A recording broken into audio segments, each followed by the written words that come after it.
Praise the lord. నేటి దిన వాగ్దానము. ఇదిగో, దావీదుకు చిగురైన యూదా గోత్రపు సింహము 7 ముద్రలను తీసి ఆ గ్రంథము విప్పుటకై జయము పొందెనని నాతో చెప్పెను. ప్రకటన 5:5 సాతాను సింహం కాదని నీవు తెలుసుకోవాలి.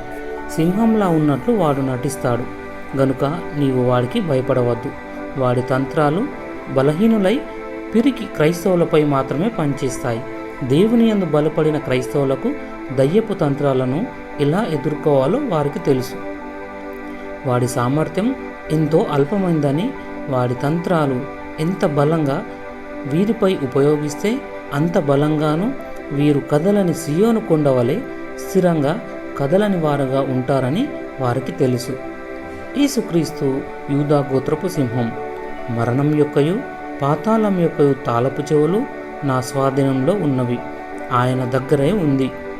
ఆయన మూయగా ఎవ్వరూ తెరవలేరు, ఆయన తెరవగా ఎవ్వరూ మూయలేరు.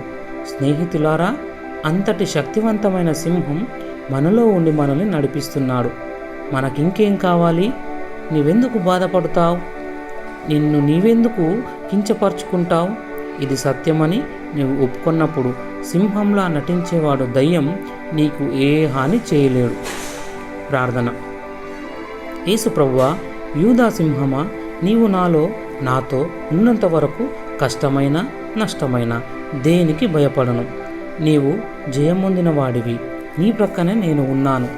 నీవే రాజువు, నా యజమానివి, నా ప్రభుడవు, నా సమస్తము. యేసు నామములో ప్రార్థిస్తున్నాను. ఆమెన్.